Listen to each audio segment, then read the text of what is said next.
Hello, hello, hello, ladies and gentlemen, but mostly ladies. Welcome back to our monthly installment of Ladies. This is our live show where we focus on issues that concern women in particular. And tonight's show is a very, very good one. It's called Keeping Up with the Joneses. And ladies, how many of us really, come on, let's be real with it. How many of us spend so much time trying to keep up with what this person and that person is doing? That's right. Come through and let's talk about it on tonight. We have a fantastic guest with us on tonight that's really going to um, kind of kick the door in for us on this topic, and she is none other than Miss Gennet Thompson. But tonight, let me introduce myself to you. You all know me as Dr. Latanya Hughes, and I want to welcome you to our third. This is our third installment. Can you believe it? But we're off to a great start, and our whole purpose here is to inspire you to be the best version of you possible. So, thank you so very much for tuning into tonight's topic on keeping up with the Joneses. Our host organization is Magnificent International Incorporated. Magnificent is a nonprofit organization, as you all may know by now, and we are designated as a 501c3 organization by the Internal Revenue Service of the United States of America. Again, I'm Dr. Latanya Hughes. I am the founder and visionary for Magnificent. Our mission is to systematically transform global communities by equipping citizens with life skills that will uplift them and their communities.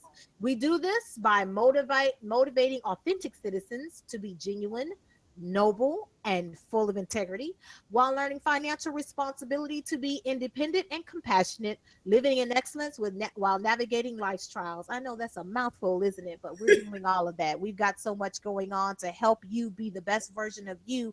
And in a nutshell, that's all we really want to do. But tonight's topic is one that affects so many people every single day. Too many people, particularly women, spend our lives trying to keep up with what this person is doing and that person is doing, and it's really leading us down a very rocky road. Some women and some of us get into extreme debt. Others get depressed, and even some contemplate suicide. And so these are some things we really want to get into tonight, because everybody doesn't handle this well. People are not balanced enough. For other women and for others of us, keeping up with the Joneses, blah blah blah. I can't talk tonight. Keeping up with the Joneses is wreaking havoc on our relationships because we're so busy focusing on what this person is doing, and I got to have the latest this, and I got to have the latest that because so and so doing this and so is doing that. And what is it doing to your relationships? You're spending more time worrying about other people than the people you're in a relationship with, and that includes on your job, because the Joneses can affect your money.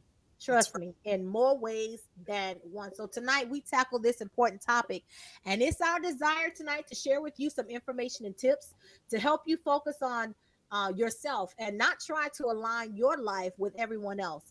So tonight, our very special guest speaker is Miss Gennet Thompson. She is a graduate of the University of Virginia. She is the Amazon best-selling author of Taming the Want Impulse, Tempering the Soul to Achieve Your Destiny. She was a former chronic shopaholic and received the revelation that her spending habits were out of control. Her seemingly inexpensive shopping hobby had become a financial hazard. And I'm telling you, we let me put a plug in, ladies. We do this retail therapy thing. yes. Retail therapy gonna lead you down to a miserable, stressful, and and a whole lot of anxiety. Yes. Okay. Yes. Ms. Thompson was regularly experiencing panic attacks and on the verge of bankruptcy. This is what it can do for you. But she overcame, and so can you. So we're going to learn from her tonight. We're going to learn how we can rein in our own habits and appetites and change our behaviors.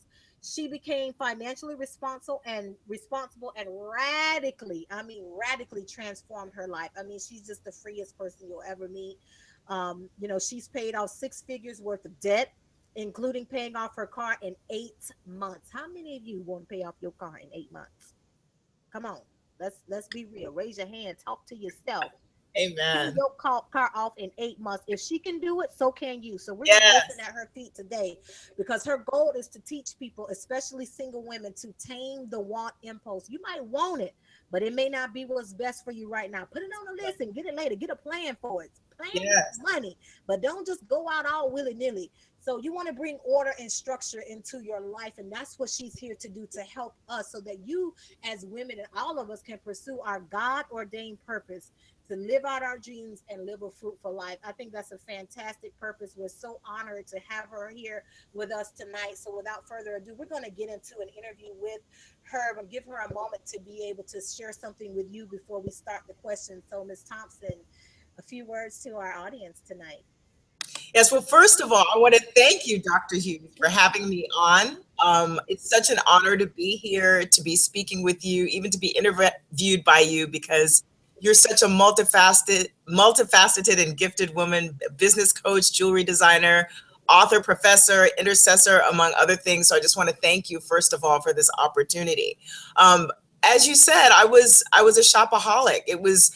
I was depressed. I was frustrated. I was extremely unhappy in my life. And what I didn't realize is that I was using shopping to basically get a high, to Wow. escape from the reality of my life. And that basically put me into bankruptcy almost. Wow. But fortunately, I was able to turn it around. And I'm here to share my experiences with everyone, because I want everyone to know that you don't have to live a life from of paycheck to paycheck. You don't Right. have to just not have control of your impulses and say, oh, I'm going to go shopping every weekend, or, oh, those shoes are only $5. Let me buy them, when you haven't even worn some of the shoes that you have at home in your closet. That you Right. can take control and authority over your spending habits and completely change your life and focus on your purpose. So I thank you so much for this opportunity to speak to your audience. Oh, that's amazing. So, tell us a little bit more. You've already started, but tell us a little bit more about your experiences with tonight's topic. More specifically, how did you get to the point to where you felt as though retail therapy was the answer to what you were going through? Okay, that's an excellent question. Well, just to give the audience a background, when I graduated from college, the debt that I had was only my student loans.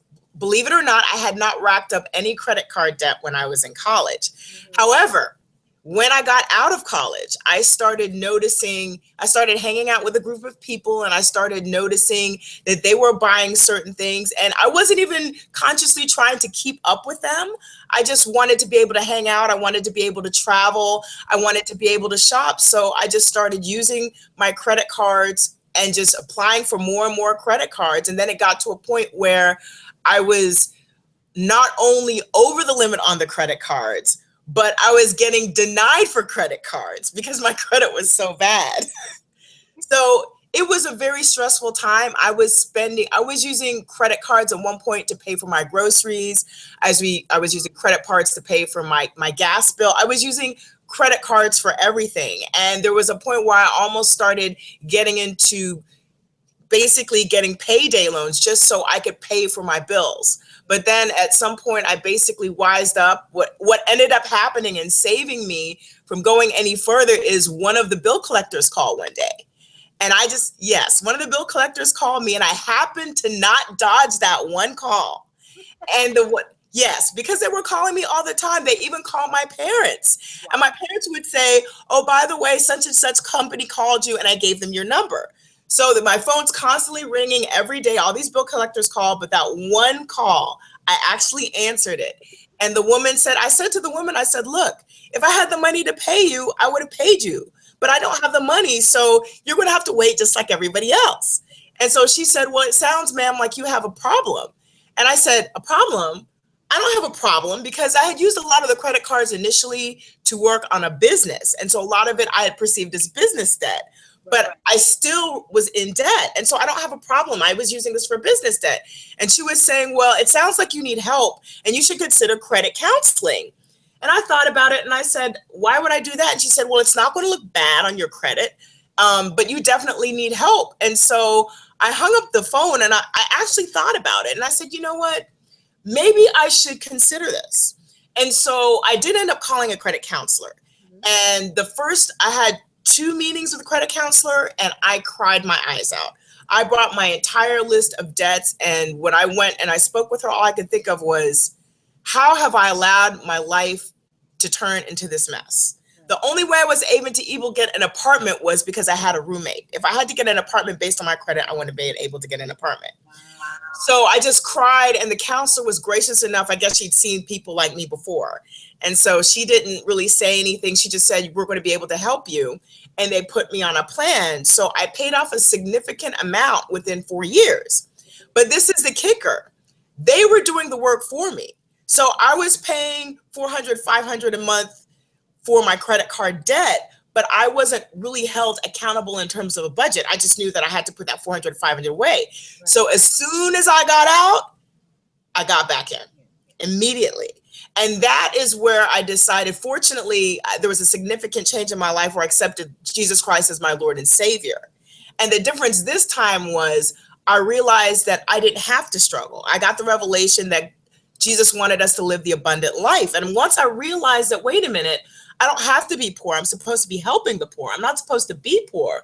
Right. Then I actively took a part in budgeting my finances and paid off several thousands of dollars. Ended up paying, like I said, paying off my car in 8 months. And now I'm on track to pay off my mortgage this year. That's awesome. Thank you. Why was it important for you, do you think, to keep up with what everyone else was doing? What were some of the things that ran through your mind as you were shopping and spending and just kind of living the carefree life? What were some of the things that were running through your mind? Why was it important for you to be doing those things? Well, the first thing I'd like to say is I think the biggest misconceptions, I think keeping up with the Joneses back in the 80s was more like looking at people like, oh, wow, that person has a nice car and I want that. Right. Or that person has a nice house and I want that. Or as you and I were talking before, a lot of the housewives, when you live in those type of communities or those type of shows, that's how it is in those communities. Right. But today, as I tell people, the Joneses are broke. Yes. Everybody's broke. Right. The government's broke. Right. So what are we trying to keep up with? And for me, truthfully, it wasn't anything as expensive as buying a nice car or leasing a car or a house. It was traveling. I was basically spending money on things that didn't make sense. For example, if you're in debt, even though you have a job, why are you paying $10 for lunch every day? Why are you going out to get coffee every day? And then on top of that, for me, I went shopping every single weekend. Now, in my mind, I was justifying it because I was saying, oh my gosh, it's a great deal. I got this shirt for only $10. Isn't it great? Don't I look magnificent? Right. But if you add $10, 52 weeks out of the year, that's $520. And times that for how many years I was doing that, we're talking about tens of thousands of dollars just on shopping alone. That's not including food. That's not including impulse purchases like, oh, I didn't realize that I needed to get a lighter or nail clippers or something like that, or whatever is at the checkout. Oh my gosh, I haven't had a Snickers bar in so long. I'm hungry. I'm just going to get a Snickers bar. Or when you're traveling at the airport and you're like, well, I didn't bring a book, so let me buy that $5 magazine. Right. We don't think that these things add up, but because we see everyone else doing it, we think it's a little purchase and we just think it's okay. Right. And that's how things end up spiraling out of control. A lot of people are thinking, oh, well, I'm not going out and I'm not buying that $200 watch, right. But you're buying the equivalent of a $200 watch when you pay $5 in coffee every day. Right. Right. So that's what I wanted to impress upon people. Most important about keeping up with the Joneses is that a lot of people are sabotaging themselves daily with the little expenses, with going to McDonald's, with going to Starbucks. And I have nothing against these companies. I want to make it clear. Right. But I'm just saying these companies are fighting for your money. That's why they market so hard on TV. Right. Why can't you keep that $5 and pay off your debt or put it into a savings, or if you're already in debt free, put it into retirement or for a fund for your children? And Right. so that's what I want to stress to everybody. Right. We do have the money. I started counseling, and this is a little bit in relation to keeping up with the Joneses. Before I wrote the book and I started working with clients one on one, the biggest thing that shocked me is that most people really do not know how much money they have coming in a month. Most people underestimate Right. significantly, and I'm not talking about like $50. I'm talking about like $300 or $400 Right. minimum. They're underestimating how much money they're bringing in because they don't know where it's going. Hmm. And when they actually saw it in black and white on paper, the shock was, wait a minute, I actually bring in that much money?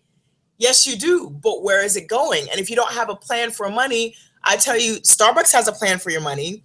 TJ Maxx has a plan for your money. Saks Fifth Avenue has a plan for your money. That's right. Hmm. Charming Charlie's has a plan for your money. And you better know that Nike has a plan for your money. That's So right. it's very important. I'm not saying that you can't spend on items when you need them, but if you're serious about getting out of debt, you have to make the decision. Yes, I know it's $5 today, but what would that $5 per day over 52 weeks, over 10 years mean in the span of a lifetime to your pocketbook and to your lifestyle? That's I think it's very important what you said here.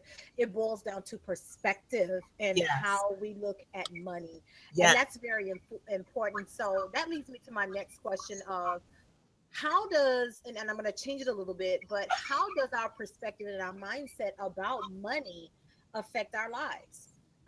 If you look at your mindset and your perspective about money then compared to, when you were excessively spending, Right. compared to how life is now that you have control, you have a plan, you're organized, you're focused, Right.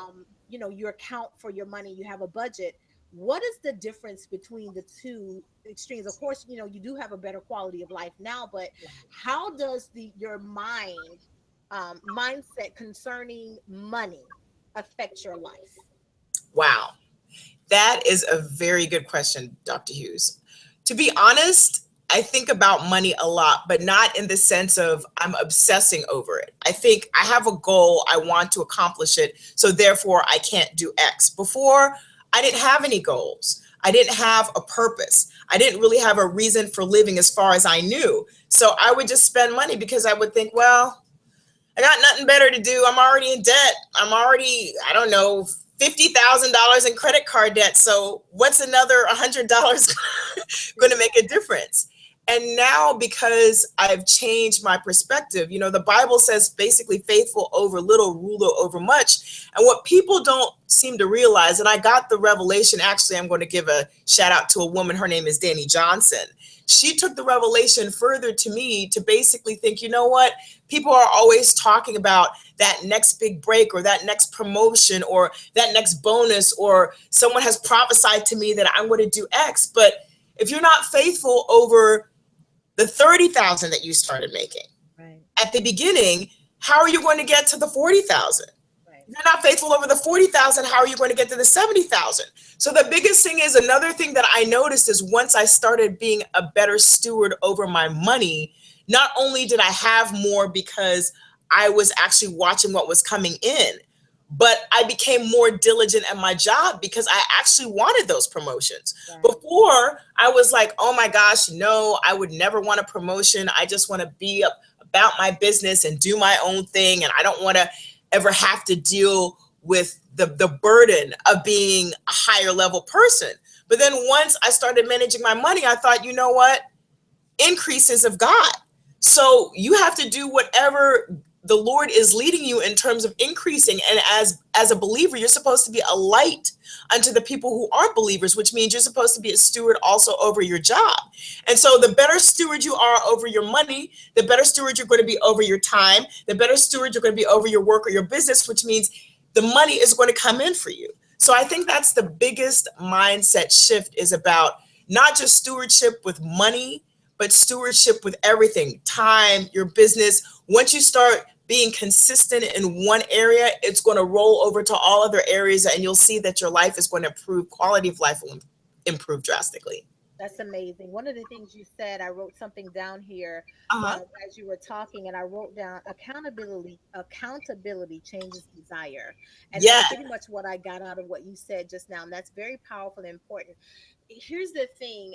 I talk to people all the time, and I have some colleagues and people we talk regularly, and one in particular, we get together for coffee and tea, and Uh-huh. we talk about how much we spend, and particularly people in business, and if you have a startup business, you count every penny. I don't Yes. care what it is, you count every Yes. penny, and you should, because that's good stewardship. And Yes, it is. when I tell people all the time, it's not that I don't have money, I don't have money for that. It's That's priorities. And so why would I spend money for lunch when I can go in there and cook? Or that's when I right. have leftovers. I have a girlfriend to this day, whatever she cooks the night before, if there's anything left, because she has two kids that eat like, she got one that's like a tapeworm. I love her, but it's just like, I call her tapeworm. But if there's anything left over, that's her lunch for the next day. Yes, absolutely. Why spend money on things you don't need? Absolutely. Here's another thing. I talked to my dad, and my dad is hilarious, and he says this all the time. He says about my nieces and my stepmom. He was like, "Y'all burn gas too much. Like y'all just always got to be on the go in the car. I ain't got to be doing all that. Why we can't just sit around here and enjoy each other? Why Uh-huh. can't we all go together and go for a walk together? Y'all Uh-huh. always got to get in Yeah. the car and go. Where you going? What you got to do? But Good. that's money, and Yes. it's Yes. a perspective, and again it boils down to priorities when it Yes. comes to money. And I think you've already answered the next question of how did you overcome it. It starts with a shift in your mind, because Yes. you have to want to do better, and Yeah. you have to want more for yourself, Yes. which means now I'm going to hold myself accountable, but you need accountability partners. And Yes. so for a lot of times, if I hold myself accountable, I'll say, now, if I know I don't have the money to be going out to lunch with 50, 11 million different people all week, I'm not Yes. going to lunch. I don't know Yeah. what to tell you. Now, I might compromise because it's a good business meeting and Yes. say, let's have coffee or tea, because Yes. I can afford $2, but a Yes. $30 lunch, we ain't gonna do that. Yes. I don't care if that $30 lunch turns into two meals. That's still $15 for lunch and That's $15 right. for dinner, when I Yeah. can get up in here and cook and have a meal for 3 days Yes. cooking Yes. versus $30 that's only gonna last me for two meals. It might seem small, Right. but it's the small things that make the difference, because what you're doing is you're establishing a pattern of behavior. you're Yes. establishing um you're establishing new habits, Yes. because one of the things that's hard to do is undo a habit. I think Yes. Stephen Covey said it takes 21 days to establish a habit. How much longer do you think it's going to take to undo a habit that took you 21 days to start? It's going to Exactly. take you 2 to 3 times longer to Yes. undo that habit, and then after that, now you've got to add another 21 to possibly 30 days to start a new habit, because you have to untrain yourself to retrain yourself on Yes. something else. And Yeah.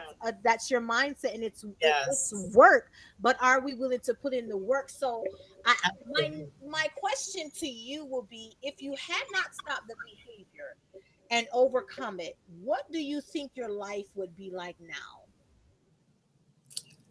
Wow. To be honest, I I probably would have had a mental breakdown. Right. I honestly at this point don't know how people live above their means and who are able to go to work every day and smile.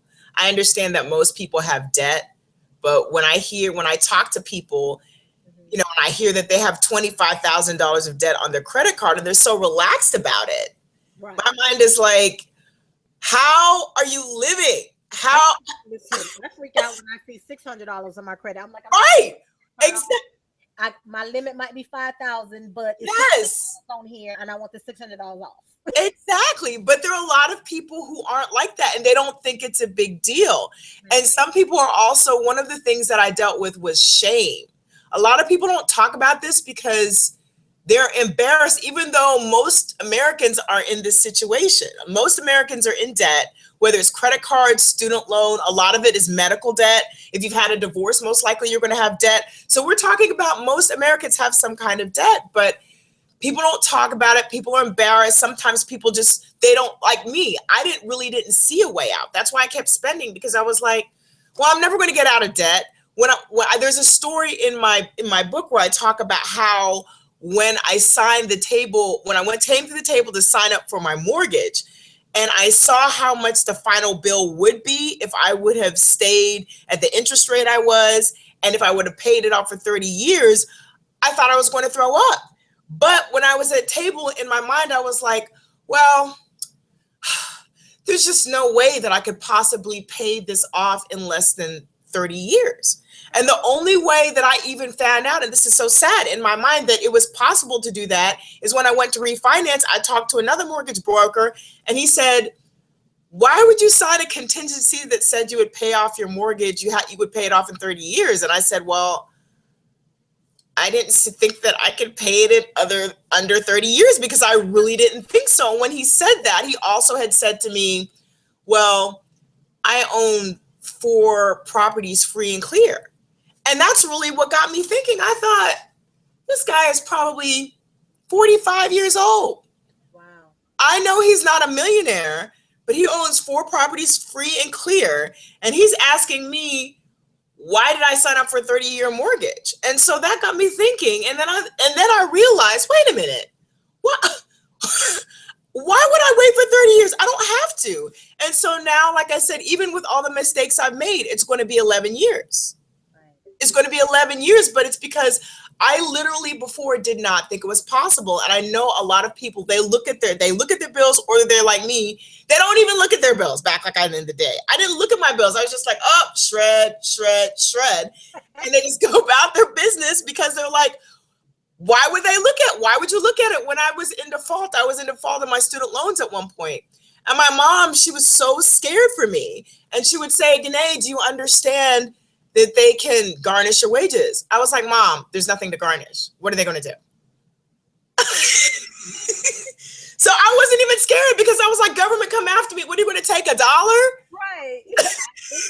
Listen, you are not alone. There's a lot of people who feel the same way. Remember when on the Steve Harvey show, Cedric the Entertainer, we're talking about the student loan people, and he was saying, you paying $5, they'll leave you alone. They just glad to get a little something. He said, I'm still avoiding them. I'm hiding out. He had different addresses and all this stuff that you could never get them. And he had a whole system of people. And it was just like, but that's a mindset. You raise a very good point, and that is a mindset that goes back to changing our minds about Yes. debt and money and how we get to where we are based off of our behavior patterns. So I think that's powerful that you were able to kind of have that moment of clarity to turn it around for yourself. How many more people are out there that can't do that? Right. And the biggest thing that I think would be an obstacle, because everyone can get out of debt. Right. I believe in 5 to 7 years or less. I honestly believe that if they buckle down based on even what they're making now, because once they start paying off the debt, they'll start seeing that there's so much more money available. And then also, like I said, be more diligent on their job and focus on moving forward and getting increase of their business or whatever they have. But the big challenge, especially for women, because this program is focused on women, is that a lot of women, we're very social. And I remember, for example, when I had started trying to pay off my debt, and I had just, gotten saved, and I actually made some friends and started hanging out with them, I was just shocked to see how much they were spending. And I remember one time someone said to me, oh my gosh, we have to go shopping. We have to get you a new wardrobe. And I remember I said, well, where's the money going to come from?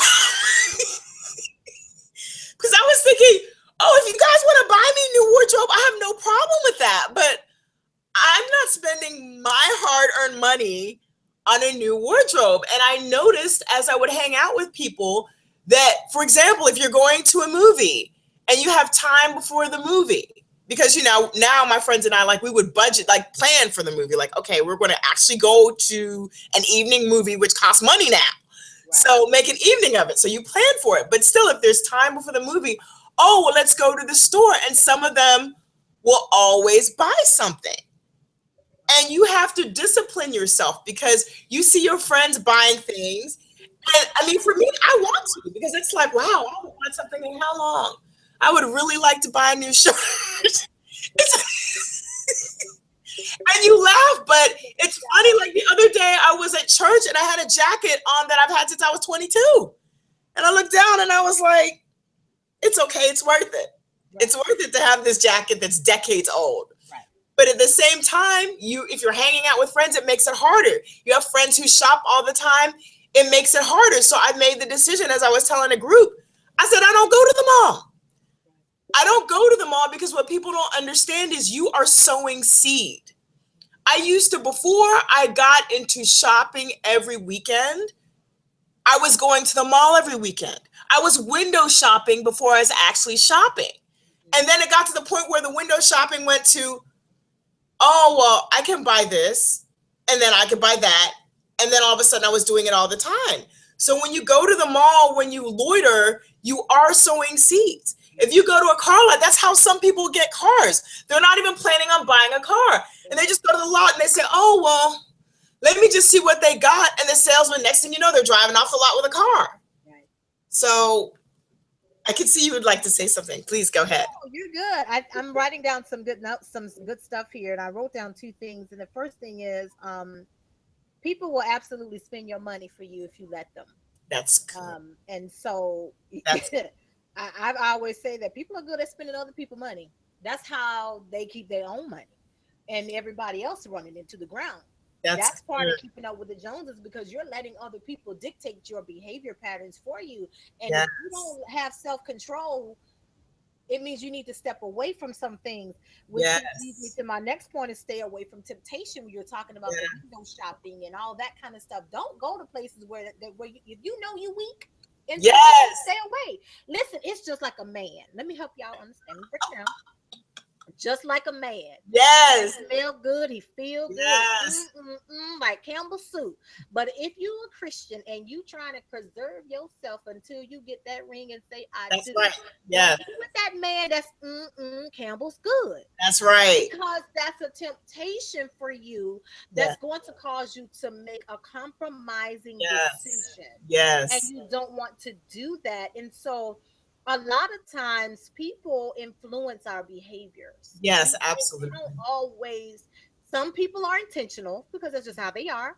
They are enablers. They are people who like to get other people to do what they want to do. They get a high off of being able to say, I influence people to do whatever I want them to do, good, Wow. bad, or indifferent. There are people with that mindset out there. But if you know that you have a weakness in a particular area, I Yes. don't care if it's, I want to stop cussing. Don't be over here with the Joneses that like to cuss, fuss, and fight. I don't care if they always do have the bomb barbecue and Right. Brother John is Yeah. like a beast on the smoker. Get Yeah. your plate to go or have somebody drop it off for you. Yes. Until you get to the point to where you're mature beyond that and now you're influencing the person who's influencing other people. Right. But until you get to that point, stay away from people and things that tempt you Yeah. into the opposite of what you're trying to do because now you're defeating the purpose. It's like you're climbing an uphill battle. It's like molasses going up a hill. You're Yes. never going to make it because it's like you're trying to climb Mount Everest, but your knapsack, your backpack got all of these rocks and boulders and all of these weights that are trying to that you think you need them and you don't. And so some of Absolutely. the people around us as women are not that we think are helping us are really not helping us. So They just because they can afford it doesn't mean you can. But let me tell you how you can find out if you really got a friend. When your friend can tell you, I got you, or they can tell you, listen, sit this one out. that's When good. they help you enough to say, sit this one out, I know you want to go. That's so But this good. isn't going to help you get That's out of good. where you are. If anything, it's going to make you feel worse because this is going to be a temporary thing. But when Yeah. it's all said and done, tomorrow you're going to be sitting here regretting that you can't afford this Yes. $300 Beyonce ticket. Yes. That's Absolutely. a real friend. Yes. That's who you need in your corner. That's an accountability partner Yes. to say, I Yes. got you on dinner tonight. I got come out Yes. because I'm gonna bring you out. You've been down too long. I'm Yes. going to treat you. And then Yes. on the same side, they'll say, put this on your to-do list. I'm gonna work with you so you can afford it for yourself, but you need to figure Yes. this one out. Yes. That's a real accountability partner. That's a real Yes. friend. So for you, in retrospect, thinking back, Mhm. were there any people that you hung around that influenced you, and if so, in what ways, good, bad, or in between?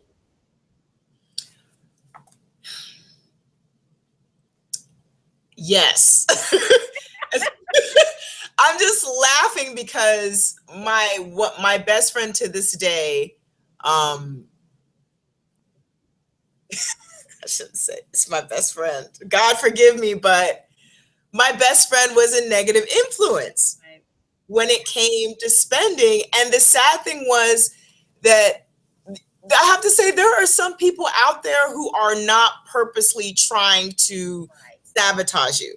But when you get around them, for some reason, you want to do what they do. And it's not about being cool. It's just that, I mean, I can't even explain the thought process. And even to this day, when I get around her, and she's a great friend, a great person, would do anything for me. But I have to watch myself Mm-hmm. because it's just some type of influence where she's just so casual about everything. Then I could just be like, oh, well, let me be casual about something too. And let me buy that $100 whatever that I don't need. And All so right. Right. it's the truth. Like, I just know that I'm like, thank God that we don't live near each other. Because I would be saying no, like I'd be have to put her on a schedule. Yeah, girl, I can talk to you for 2 hours on Saturday, but I can't see you. Sorry. Right. Because and that sounds stupid, but you have to know your weaknesses. Like you said, it's like with a man. If you're focusing on keeping yourself pure, and you know that if you're alone with a man, that there's a possibility that you might not be pure, you're going to need to say, you know what, I do want to see you, but let's go to the park. Right. Let's go somewhere public, or let's go out to To dinner. chill. Right. No Right? necessity. Because you know that you're going to want to do things that you shouldn't want to do. So definitely I had that friend who is a negative influence to this day when it comes to that. Positive influences was that man, he wasn't even my friend. He just, at that moment, for some reason, he shared that information with me. I've Right. only spoke, that was one time that I spoke to him in person. And he just shared that information, and it just changed my mindset. I thought, well, if he could do that, why can't I do it? Right. So, That's amazing. yes. Something that I took away from what you just said is you have to establish boundaries. Yes. That is Absolutely. so very, very important when it comes to our topic tonight, keeping up with the Joneses, and particularly when it comes to setting goals in your life, whether it's financial goals, whether it's to change your mindset about anything. Boundaries are important. I think sometimes people hear boundaries and think it's a bad word, like you cuss. Right. No. There are boundaries. Boundaries are for your protection and everyone involved. Yes. If otherwise, there wouldn't be boundaries in the Bible. There were boundaries all of the time. Why? Because it's Yes. necessary to keep order. If boundaries weren't good, God would not have told Adam and Eve not to eat of the tree of good and Right. evil. He would Absolutely. not have set that boundary. There are Absolutely. boundaries in place for a reason, for your protection. And so sometimes, I'm not saying erect walls, there's a difference. But Right. boundaries need to be drawn so that you understand. My boundary is my budget is $20 a week for food. Right. So Absolutely. that's breakfast, lunch, and dinner. What, however I choose to spend it, Yes. or coffee, tea, or whatever. I'm just throwing Right. something out there for people who Right. It's spend good. a lot on food outside of the home. Yes. If you go over $20, if you know it's Tuesday and you done spent 17.50, you got 250, and you still got Wednesday, Thursday, Friday, and you don't have any telework days. Exactly. Exactly. Let's think of, that means you have to hold yourself accountable to your own boundaries, and Yes. start small. And sometimes it's just start small. You may not be able to wean yourself to $20 a week. Right. Start where you are. So if you're at Yeah. $100, let's wean that back to 75. Yes. Wean that back to 50. Then Yes. wean that back to 25. Eventually you can see, you'll be able to wean it back so much you'll be like, I don't even need no food budget for the week because I'm bringing lunch, I'm bringing breakfast and dinner, and they got coffee at work. It Absolutely. might be horrible coffee, Right. but I'm gonna drink this coffee right now. You know Yes. what I'm saying? Or I'm Yeah. gonna bring my own. And I mean, they got the little K cup things you put on your desk. Yes. There's all kinds of things that you can do to help yourself, but Yes. establish those boundaries for yourself and start small. And for people who work from home, ask yourself this vital question: what reason do I have to spend money unnecessarily on things that are right here in my home? Absolutely. That is a powerful question. It's very serious because it's easy to kind of get wrapped up in, I'm going out for lunch today.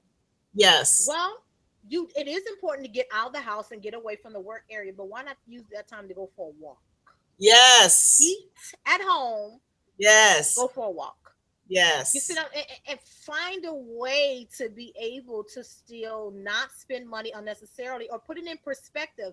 This $5 right here that I'm saving on this coffee, or this Dunkin' Donuts special with the chicken salad on croissant and the tea, that $5 can be towards my vacation, my dream vacation. Yes. Sitting Yes. or a staycation at the Marriott or the Hilton, Yes. brand you like, over Yeah. on the beach, or I can go over here to the Diplomat on this weekend Yes. special that I can catch on the Groupon. So you Yes. gotta start thinking boundaries are healthy and they're good, they're not bad.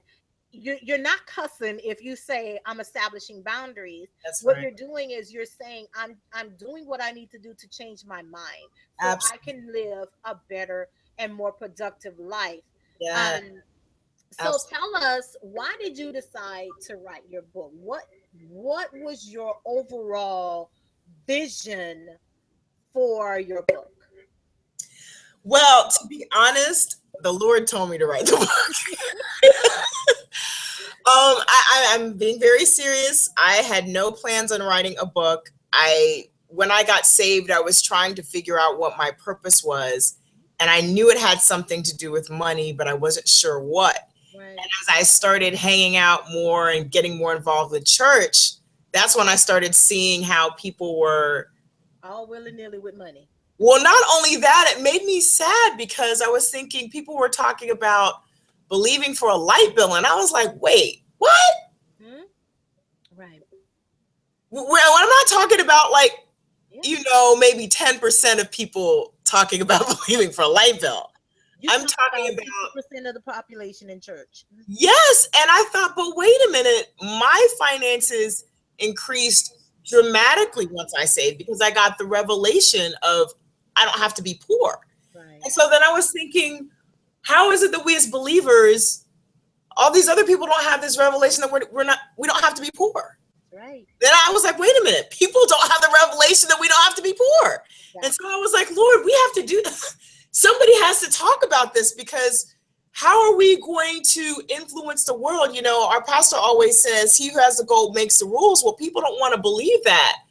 But if you have money, people will listen to you. I'm sorry. Right. People can say what they want to say about Donald Trump, but there's a reason why he is where he is. That's right. People are listening to him because he got bank. And one of the things that he said, he kept saying, is I'm very rich. Correct. And people actually like that because they were like, oh, well, we don't, that's great because we don't have to get these campaign emails from you like we get from everybody asking for $5, $25, $50 because you can bankroll your own. Correct. So Mhm. basically what happened was I somehow I came up with a curriculum. Well, I didn't, the Holy Spirit did. And then I was thinking about it. I was like, the Lord had said write a book, and I thought, I don't know how to do that. I'm not a writer. How is this going to work? And so I went to some event, and some woman just came up to me and she said, write the book. And I was just like, okay. And so, and so I wrote the book. And when I initially started, I was thinking it was going to be a manual, but what the Lord wanted, and that's why it's called, the Holy Spirit gave me the title, is that people don't have a money problem. Right. Money is just a reflection, how you spend it, of what's going on internally. Oh, that's good. And that is why we have to figure out why we're spending. I was spending because, one of the things I have in the book is like some people do it for control because their lives are so out of control that they feel in control when they spend money. Some people do it because they think it makes them look good. I had a friend who would just buy people wherever we would go. Even if she didn't have the money, she felt compelled to buy things for people as a means of acceptance. It made her feel good, but she didn't have the money. Right. So why are we spending? There's actually a section in here called the generational curse of poverty. And I believe a lot of people, a lot of single women, a lot of people in the church are under it. And they don't realize that it's not just the action, the fact that you've always lived in the ghetto, Right. or the fact that you've always lived in public housing, but what is the mindset that's keeping you there? Because I'm telling you, the rich people have a mindset that's keeping them rich. Right. Well, not all rich people, but Yeah. So the one who pass on those principles to their kids, the ones who want to keep their kids running their companies or running their foundations, generationally you best wealthy. believe. Yes. Exactly. They're teaching them these principles. So look, you're going to keep this going on for generations. We don't want you to ever be poor. It's not even a concept in their mind that they'd ever be poor if they're being taught correctly. So we have to teach these people who are under that curse of poverty, which is a lot of us, not necessarily that we're all living in impoverished areas, but our minds are impoverished. We have to take it out and say, do we want our kids to live this way? Right. Do we want our kids on food stamps and being okay with it? Right. Do we want our kids on welfare and being okay with it? I'm not saying there's anything wrong with being on welfare or on food stamps, but you're not supposed to stay on it. Correct. You're supposed to get off it and move forward. So the key thing that the Lord wanted to get across in this book is that it's not about the money. It's about the mindset. And it's not just a natural mindset that you have to look after. It's a spiritual mindset. Because a lot of us, believe it or not, for some reason, what I've come to the realization is for some people, they believe that it's wrong to be rich. And my thing is, honestly, let's keep it real. I don't believe everybody is meant to be rich, but I don't believe everybody is meant to struggle. I don't believe people are meant to struggle. Right. I believe that everybody has a portion that they are available to have according to what they're able to handle. Well, if you look at people who win the lottery, and how many times have some people won the lottery and they're still broke or they file bankruptcy? So your point is valid. It has to do with your capacity for Absolutely. for managing and handling money. Some people can't handle it, and I agree with you. I don't believe everybody is intended to be wealthy or rich somehow, Right. but I don't believe that people are meant to be in poverty. And I've always said a person doesn't have to be in poverty to have a mind that's in poverty. It's That's a right. complete mindset, and it controls your actions as a man thinks in his heart. So if you have an impoverished mind, Yeah. everything you do will attract the world. Will attract poverty. I don't Yes. care if it's nickel and diamond. I don't care if it's. I'm going to show you this. Now, this is just a plastic fork. Right. But someone with a poverty mindset will wash this and reuse this same plastic fork over and over and over and Right. over. This is not like a Ziploc bag. I'm talking about this plastic fork. Now, is it necessary for some people? Yes, but we don't live in a third world country. This is not an indigenous place, and so this may seem totally ridiculous to some people, No, but I guarantee you somebody knows somebody who washes these. well, I will tell you that I was one of those people, which is partially why I'm laughing. Right. No, but it's real. And And it's a mindset that you've got to break, but it's not yes, easy. It's yes, not easy, particularly yes. if you grew up That's being taught yeah. you don't throw this away. That's like washing foil. And I know this because I grew up. You're laughing, but I'm serious. I No, grew up with family members who would rip you a new one if you dare throw a good piece of foil away. I'm laughing. I'm not even trying to be funny because I do wash foil, but I think that's. I don't wash the plastic fork. But I honestly believe, like I said, my parents were immigrants, Right. and one of them came from in the islands what would be considered an upper middle class background. Mm-hmm. The other one was poor. I mean, don't get me wrong, they had food and they had shelter.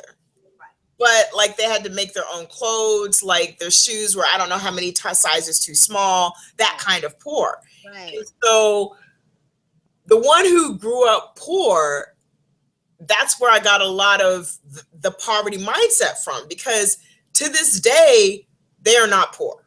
It's about Huh? it's about saving Yes, they from would. one area to compensate for Right. another, And but the it ends up mindset. costing you more sometimes. Yes, and the mindset, well, she'll say, "Oh, we can't afford this," and the truth is, I hate when people say that, because you can. You just choose not to put your money towards that. Anytime you Mhm. say you can't is such a negative word that must be eradicated, because we Right. all can. And Right. so, why I'm bringing this up is because I grew up seeing that, and for some reason, my brother grew up looking, and we both grew up in the same household, but somehow he transcended to where he had the rich mindset Right. and I had the poor mindset. So he never had the issues that I had, ever. But then I was struggling because I saw the poverty mindset. And when I realized that the poverty mindset, I was like, no, I'm not going to say I can't afford it. Again, I still do the foil thing. I don't know why I do that, but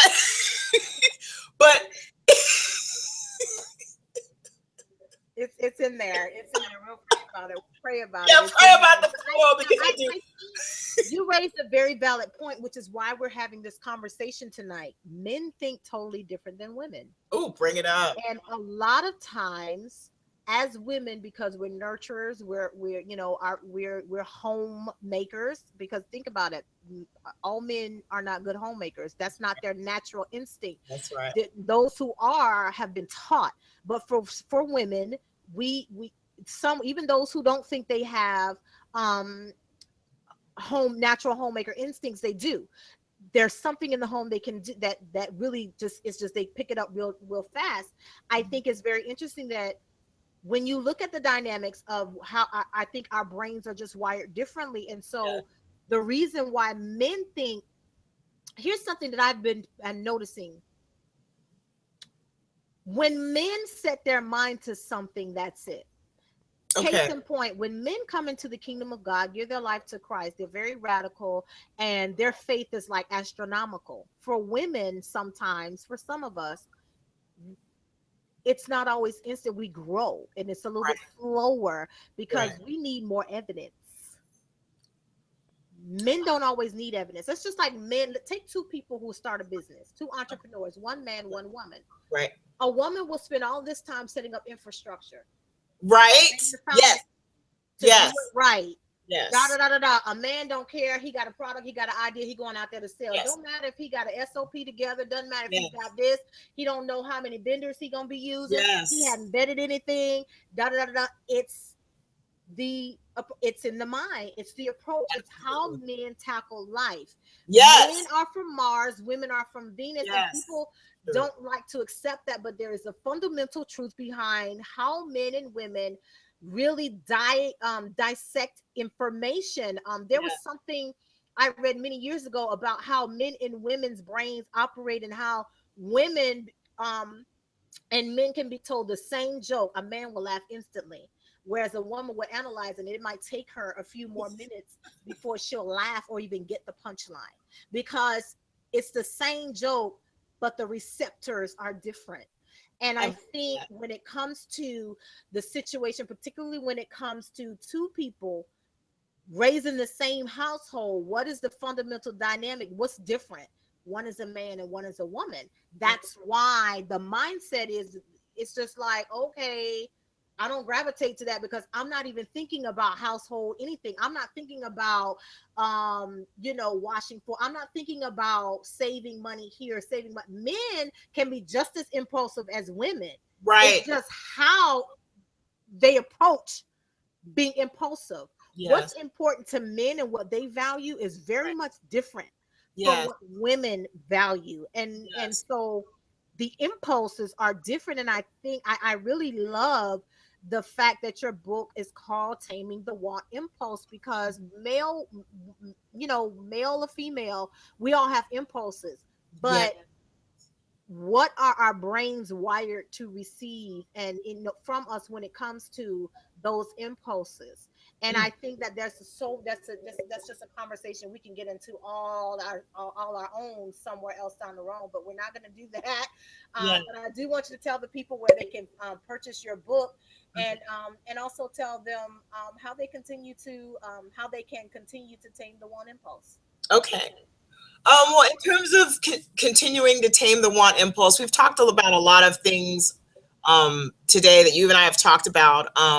Why, if you work from home, why are you going out and getting food when you can just eat what's in your pantry? Right. A lot of people have food, whether you work from home or not. You've got food in your pantry that you haven't eaten. Why not just eat it out? Just eat everything and then just not buy anything until then.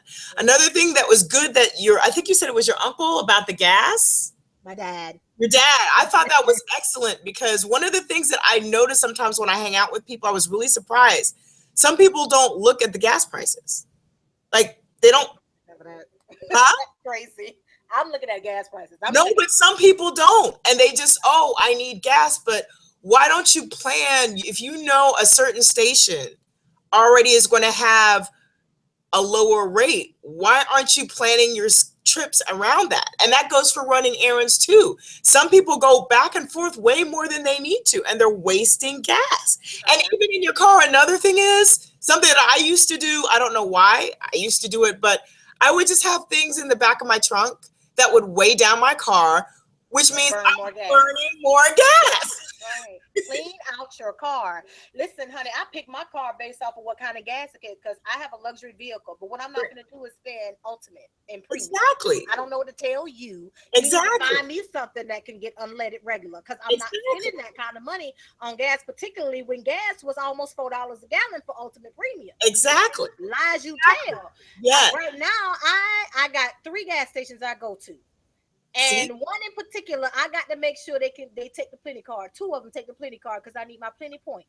And I Mhm. get my plenty points because after I get so many points, they deduct money. So Right. I end up paying less for the gas because I have my plenty card. Yes. So, I'm finding ways to save, honey. Yes. But at the same Yes. time, I'm still going to Stewart. Like, I just filled up my car, $17.65. I was like, thank you, Jesus. Do Yes. you think I'm just because it only cost me $17.65 to fill up my tank, I'm just gonna go burn out $17.65? No. No. You could I laugh. get somewhere and sit down, particularly if I know I've got to go up the road, and make a road trip for a family issue or for whatever I have. It boils down to what you're saying about planning and Yes. understanding. And sometimes, one of the underlying theme for tonight has been sacrifice. At the Yes. end of the day, the question to everyone, particularly us as women, what are we willing to sacrifice to have the life that we want? When it comes to taming the want impulse, what are you willing and what are you going to sacrifice to Yes. have the life that you want to have? So tell us where we can get Taming the Want Impulse. Yes, so you can get it on Amazon. When it first came out, it was a bestseller, so that's why it has this at the bottom. So you could just go to Amazon and put right in Taming the One Impulse or Gennet Thompson search, and you'll find my book. Also, I'm on Facebook. If you just hit me up on Facebook, Gennet Thompson, I'm there. I'll give you a $5 discount, and we can just interact that way. I can send it to you directly. So either you can go on Amazon, write in Taming the One Impulse, or ping me on Facebook, message me, and then I can give you a $5 discount. That's wonderful. So do you have any speaking engagements or any other ways that people can connect with you to see what you are doing in the future? Yes, I'm on Facebook, like I said, under Gennet Thompson. I'm also on Twitter. I do have a speaking engagement. It's going to be but in my hometown of West Virginia, and that's in September. And I am going to be working on another engagement in January for Del Rey, but I'm looking at getting more engagements. So if anyone has been inspired by this or would like to hear more, or even have a training about how you can tame the want impulse, just you can contact me, like I said, on Facebook or Twitter, or just obviously those are the probably the best two places to contact me. I have a website, but that's easiest. So Absolutely. Ladies, this has been a fantastic show tonight. I'm very excited about what we shared tonight about keeping up with the Joneses. I really want to thank our author and our guest speaker tonight, Gennet Thompson, for sharing with us on taming the want impulse and how, what her story has been on, just kind of getting control and a handle on excessive spending and just kind of just living a carefree life without any kind of thought behind it, but just kind of getting things and how you can also rein in your spending and getting some other things under control. Because, like she says, keeping up with the Joneses today is not like it used to be back in the day. It's just like the Jeffersons moving on up. right, That's not how it is today. Today, everybody is broke. We have the highest percent of working poor in this country, in the United States, than it's ever been. There's almost no middle class, if there is that's right, anymore. So it's either have or you have not. that's And right, so it's really weighing on the family structures. In particular, more women are returning to work. We have more men at home as Mr. Mom.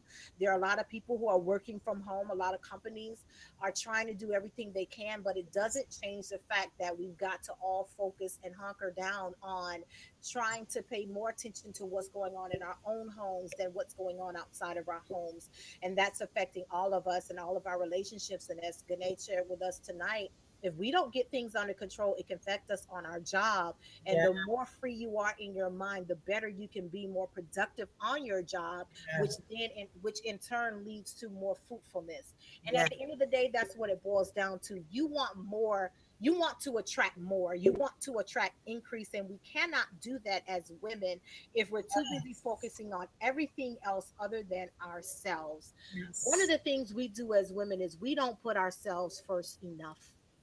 And when we do it in toxic ways, like, oh, I'm going to do some retail therapy because, girl, ooh, no. Or, oh, I'm getting a massage every week. That's fine to get a massage, but if that massage is costing you $60 a week, or you're going to get your hair done and your hair done is $240 a week, that's $300 a week that you're spending on yourself. But what strain is that putting on your family, particularly when your child head is not done, or your child needs shoes, or your child needs this or that?